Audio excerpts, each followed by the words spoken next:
No último bloco, nós falávamos da chegada dos primeiríssimos imigrantes vindos de Hamburgo ao Brasil, e eles fazem aquela escala que depois seria tradicional, até com períodos de quarentena, né?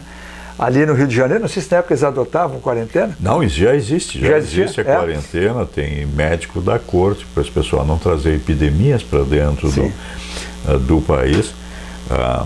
E às vezes se matava gente que estava doente para não trazer epidemia. Nós temos notícia de um navio que está trazendo italianos, em que o médico sanitarista manda distribuir veneno para todas as crianças que estão a bordo do navio, porque havia uma epidemia de croup, quer dizer, o resfriado tão forte que fechava a garganta das crianças, e para não passar adiante se fez limpeza. Isso depois se faria aqui na região de São Marcos, no Rio Grande do Sul também, eliminar imigrantes ali para evitar tem tanta sujeira para baixo do tapete, né, pastor?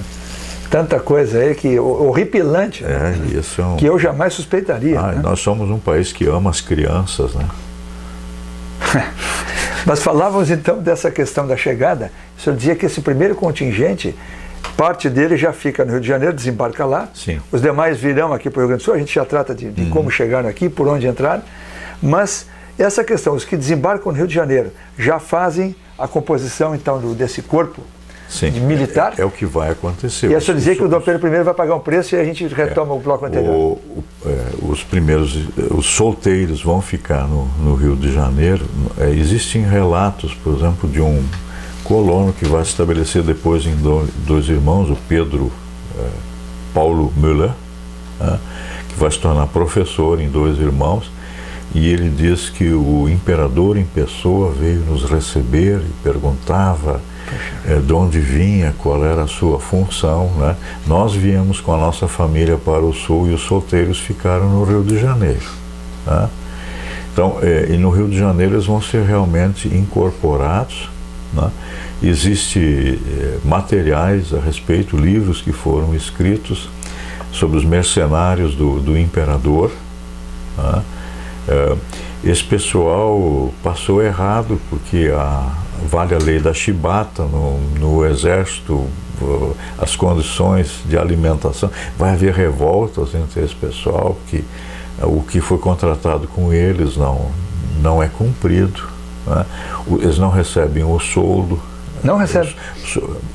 De vez em quando vem alguma coisa, porque nós começamos a nossa história endividados, né? Sim. Porque nós começamos e continuamos, né? Dom João VI gostou desse início, né? João VI vai levar todas as reservas do Banco do Brasil, né? Que leva junto para Portugal. Então é um estado endividado. E mais tarde, para reconhecer a independência do Brasil, a Inglaterra vai exigir que nós assumamos parte das dívidas de Portugal, né? Isso é política internacional do financeiro.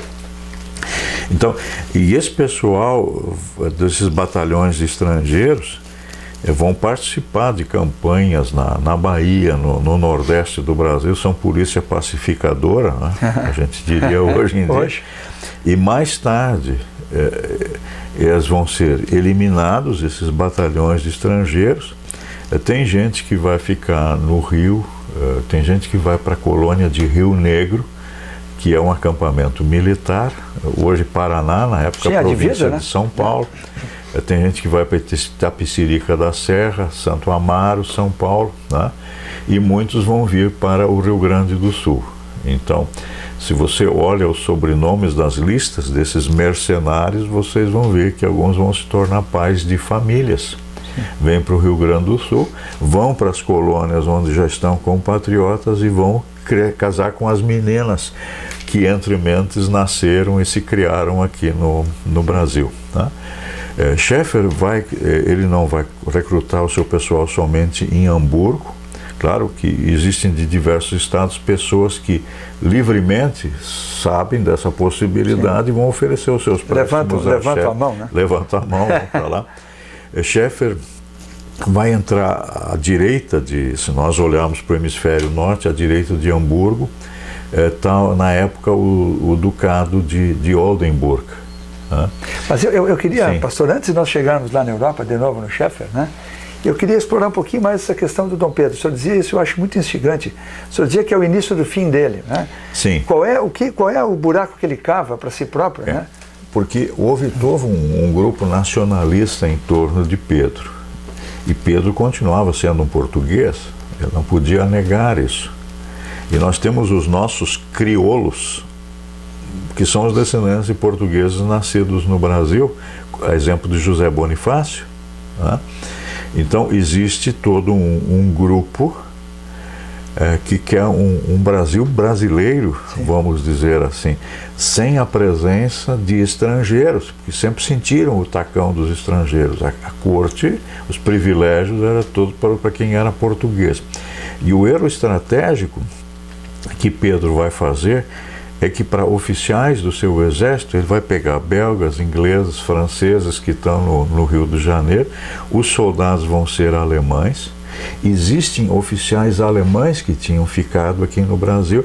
Por exemplo, nós conhecemos o nome do historiador Varnhagen, sim, cujo pai já era o diretor da fundição de São João do Ipanema, hoje Sorocaba, que é a primeira grande fundição brasileira. Quer dizer, são alemães a serviço da coroa portuguesa que tinham vindo. O pai da mineralogia brasileira, o Daniel Pedro Müller, o Oeynhausen, que vai ser governador da província de São Paulo, isso é tudo estrangeiro. E a turma vai perguntar, e nós? Né? E isso é o começo do fim do Pedro. Né? Por ele politicamente não ter sabido trabalhar essa questão. Além disso, ele se indispõe com a loja maçônica, não é? Então, por isso, toda aquela pressão, no fim, que ele vai embora, né? E se tem que fazer todas aquelas peripécias para que um menino, imberbe, sem dúvida, aos 14 anos já seja declarado maior de idade para pegar. Mas aí nós temos elites brasileiras agora pegando a regência. Agora, o pai e a mãe dele, o Pedro e a esposa, vão embora para a Europa, deixam o menino aqui, né? Ele tem que... A mãe já está morta, né? A Leopoldina já está morta. Ele vai, quer dizer, e ele vai... Bom, esses príncipes já sempre eram criados por preceptores. O convívio com os pais era pouco, né? E Leopoldina morre muito jovem, ela já morre antes dos 30 anos. Mas atribuem isso também a um pouco da melancolia dele, de Dom Pedro, quer dizer, ele teria crescido de forma um pouco melancólica, né? Mas eu queria fazer uma pergunta a respeito, eu acho que isso é um tópico normalmente pouco sensibilizado. Dom João vai a Portugal e depois é preso, né? Sim. Ele é preso? É uma coisa surpreendente, né? E eu queria lhe fazer uma pergunta, o senhor certamente estudou um pouco sobre isso, e a mim causa um pouco de, não sei se de insatisfação, ou mesmo de inconformismo, diante das leituras um pouco simplistas que se fazem acerca de Dom João. Nosso assunto fundamental é a imigração, mas tudo isso está amalgamado, né? Dom João vai a Portugal, acaba preso, e a historiografia, pelo menos a mais recente, pinta Dom João como um idiota, assim, um sujeito homem que está correndo atrás de galinhas no Rio de Janeiro. Não, ele... O senhor concorda com essa visão? Não. Ele é um político ardiloso, ele sabe muito bem onde ele quer chegar, e ele... tanto assim, a recomendação para Pedro, que Pedro encaminha a independência do Brasil, que pelo menos a Casa de Bragança, sim, vai continuar governando, né? Então não tem nada disso, quer dizer, ele faz parte do anedotário que nós temos a respeito do português, né? Então esse preconceito em relação ao português é burro, né? Então o anedotário, em Portugal eles vão fazer as mesmas anedotas a nosso respeito. Não, ele estava bem assessorado. O senhor acha que é um grande desserviço, quer dizer, a nossa própria história, pintar o Dom João em particular como um sujeito tão nécio, tão estúpido, né? E ainda às vezes contando com verbas públicas aí de filmografia, às vezes para denegrir a nossa origem, porque bem ou mal somos também um pouquinho todos portugueses, né? Eu acho que isso é um pouco do fato de nós não termos um mito fundante na nossa história. Os nossos mitos fundantes, eles são negativos, né? O Contar do Caligares que foi presidente da Sociedade Brasileira de Psiquiatria, ele chamou a atenção. Que escreve na Folha de São Paulo? Até hoje, né? Ele escreveu... Ele escreve muito bem, é um homem inteligente. Muito, muito bem.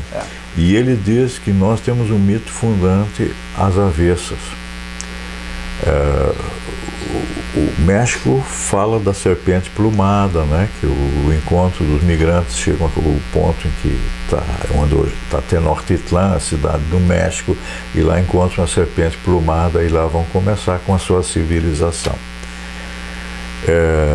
Os judeus têm o Abraão e Sara migrando e coisa assim. Nós não temos um mito fundante assim. O próprio nome do país Brasil é artigo de exportação. É uma madeira que você derruba na mata, leva para o litoral para ser exportado. Não é uma área em que se investe. E o Brasil sempre foi um território onde se tirou ao invés de investir, por muito tempo. E isso marcou a nossa história. Então, nós, quando nos referimos ao Brasil, nós nos referimos sempre de maneira negativa e não positiva. Esse país não presta, essa terra não presta, essa terra tem um povinho que eu vou te contar. Então, nessa forma que nós vemos, então a forma de nós falarmos sobre os governantes dificilmente é de forma respeitosa, a não ser em épocas de ditadura e de repressão. Aí a gente tem muito respeito do senhor presidente e coisa. Nós não temos a presidente Rousseff. A Dilma falou, a Dilma disse. Sim. O FHC falou, o Lula falou. Né? Essa informalidade. Né? Eu não sou um tipo formalista. Sim. Né? Mas eu acho que nós dificilmente acentuamos os valores de nossos governantes. Né? É sempre uma leitura muito negativa. E isso marca. Né? Então daí já logo vem o político não presta. Bom, o político não existe, existem sempre políticos. Sim. Né? Nós dificilmente vamos falar das figuras dos estadistas, não é? Porque a gente sempre desconfia que a sua figura esteja sendo construída. Tem algo de errado com algum ele, interesse. Sempre tem algo de errado, tem algo de errado. podre ali. Né? É sempre shakespeariano, né? Tem algo de podre no reino da Dinamarca. Da Dinamarca, né? Então, eu acho que isso faz um pouco parte da nossa tradição, né? E a nossa forma de ler, por exemplo. A Argentina sempre tem ditadores. Nós só sempre temos presidentes. Nós jamais vamos dizer que Costa e Silva foi um ditador, que Castelo Branco foi um ditador, que Vargas foi um ditador. Não. É o presidente Getúlio Vargas. A avenida é presidente, a avenida Presidente Castelo Branco. Né? Avenida Presidente Costa e Silva, na entrada de Itaquari. Né? Você sabe que essa questão da irreverência, para a gente explorar um pouquinho nesse bloco, né? E depois eu proponho só que retomemos então a questão da imigração em si, mas acho que o senhor fala do mito fundante, né? Nós temos essa irreverência brasileira, ela, quem sabe, contém um veneno da falta de um certo freio, ou seja, ela é um pouco descontrolada, né? E nós temos um mito do século XX aí, que é o Macunaíma, né? Sim, Mário de Andrade. Mário de Andrade, quer dizer, é uma coisa... Ele é um herói às avessas. É herói às avessas, né? E parece que nós parece um pouco a nossa sina, e isso tudo certamente tem um pouco a ver também com imigração, com política de imigração, com branqueamento. E veja pela coisa, quer dizer, nós começamos com degredados, gente que não podia ser quem era. Sim. Você introduz o africano à força, ele não vem porque ele quer, e quando pôde ele fugiu para o litoral, porque a mãe África ficava do outro lado, lá estava o mito, não é? E veja, por exemplo, na religiosidade africana, afro, né? As divindades são todas africanas, elas vêm da África. A religiosidade foi o que manteve identidade. Né? Se você pensa no italiano que veio para cá, ele vem para fazer a América. Isso significa, quando ele tiver feito o pé de meia dele, ele vai voltar, porque a verdadeira história está lá né? Bom, e ele nem veio para cá para ser cidadão, ele veio para cá porque se precisava do braço dele. Do alemão se precisava do braço dele, seja na guerra, seja na produção de alimentos. O alemão é alimento. O italiano na lavoura, na cafeicultura. Na lavoura. Né? E quem trabalha a terra faz trabalho indigno, ele é o grosso. Por isso a expressão colono grosso, nego grosso, é o que faz o trabalho com as mãos. Sim. Esse negócio que trabalho dignifica o ser humano não é coisa de Brasil. Sim. Né? Você, para ser brasileiro, você tem que ser esperto. Então, e o único que o alemão pensava, sonhava em poder voltar para a Europa algum dia. Né? Eu tenho cartas do meu avô Dreher, chegado a Montenegro em 1912, que ele escreve para a mãe dele que ele ainda não conseguiu juntar o dinheirinho para mandar para ela, para ajudar. Né? Então, o sonho de poder um dia voltar, esse teve presente. Né? A geração seguinte, não, a nossa terra está aqui, o nosso futuro está aqui, não tem volta, até que você descobre que não tem volta. E o único que sempre disse sim a essa terra foi o indígena, e por isso ele foi massacrado e continua sendo massacrado até hoje. Então, essa falta de um mito fundante, né, leva a problemas de construção de cidadania, de reconhecer que o outro é diferente, que ele tem o direito de ser diferente. E isso vai ter influência nos mais diferentes setores, né? Então, você está negando sempre os valores do outro. E com negação você não constrói, né? Você tem que ter propostas positivas para alterar. Nem se educa filho sempre com não, né? É preciso reforço positivo, né? Isso também vale, levando para o extremo social. A base da pedagogia é o princípio da aceitação, né? Onde não existe, onde você não é aceito assim como você não consegue ser modificado, você não vai contribuir. Esse é o problema das nossas cidades, da urbanização hoje no Brasil, que quem está chegando para atrapalhar, né? Interessante, né? Ele vem para desestabilizar.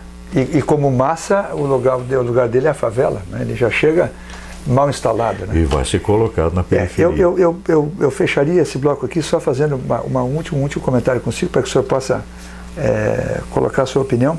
Interessante aquela questão, voltando só àquela questão do Pedro ainda, quando ele recruta gente de fora, só dizia que era preciso trazer pessoas que não tivessem vinculação com Portugal.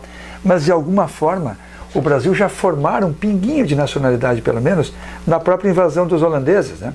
Século XVII, os holandeses se instalam aqui, a Companhia das Índias é um grande empreendimento globalizante, né? A Companhia das Índias Orientais e Ocidentais, aqui se instala e o Brasil depois os vai, mas pelo menos estudamos isso nos bancos escolares. Isso nos foi contado dessa maneira. Que nós tínhamos ali, que já havia ali, até indígenas lutaram, quanto os holandeses, coisa e tal, foram forças usadas. Aquela semente que poderia ter brotado lá era insuficiente, era fraca? Era insuficiente. Quando há Inconfidência Mineira, vamos pegar mais perto aqui, os paulistas foram ajudar os mineiros? Não, eles ficaram sozinhos, se lixaram.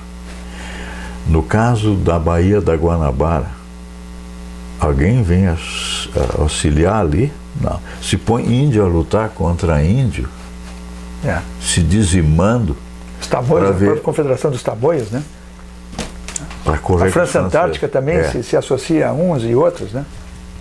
Mas quem é que era o pessoal da França Antártica? Os huguenotes, né? São huguenotes, são protestantes franceses que estão procurando espaço de liberdade. No Brasil não tem lugar para espaço de liberdade, de lugar diferente, tem que mandar embora. Qual é o problema do Brasil holandês? O Brasil holandês, o grande problema é a administração de Nassau. Nassau vai permitir que a pluralidade religiosa e cultural impere no Nordeste. Os antigos judeus que tinham sido cristianizados à força voltam a judaizar. No Recife é instalada a primeira escola talmúdica das Américas. Interessante. onde você vai estudar o Talmud, quer dizer, seria uma faculdade de teologia judaica, né? Lá vai ter sinagoga, cemitério judaico, né? Quando os holandeses vão ser expulsos, é novamente o padroado que volta a imperar, a religião do rei português, ela que é importante, ela é a única, a uniformidade. Tem que ter, que estar presente. Para onde é que vão esses judeus do Nordeste? Vão fundar a Nova Amsterdã, no hemisfério norte, que hoje é Nova York. E se você entra na sinagoga de Nova York, a mais antiga, os livros de registro estão todos feitos em língua portuguesa. O senhor teve a oportunidade de estudar? Não, eu me ocupei com essa questão toda por causa do estudo da religião também no Brasil, como é que ela se conformou. Então, mas como é que a coisa é lida? Sempre teve gente que quis desmembrar partes do Brasil. Agora nós esquecemos que nós tiramos muito território de outros. Entendeu? O Mato Grosso era território paraguaio. Sim. O Acre pertencia à Bolívia. Bom, das Tordesilhas a gente avançou bastante. Da Bolívia, a história do Acre é até nebulosa, né? Que houve corrupção para a compra do Acre. O Farquhar que teve lá e construiu a madeira Mamoré, é o mesmo Farquhar que manda matar aqueles camponeses da região do Contestado, no Vale do Rio do Peixe, Santa Catarina. É um consórcio de exploração de madeira. Né? Então tem muita história para ser contada ainda aqui, João Batista, e nós vamos continuar falando dela. Bom, vocês têm tido aqui até agora, eu diria um aperitivo, né, desta sumidade que é o Pastor André. Pastor André, mais uma vez nesse episódio aqui, muito obrigado. E no próximo episódio nós vamos continuar com essa conversa aqui espetacular. E é difícil, na realidade, eu até fico me policiando, fico tentando pegar um fio da meada, mas o senhor tem tanta diversidade cultural que acabamos escapulindo para um lado e para o outro, mas isso tudo soma num programa como esse. Obrigado a todos.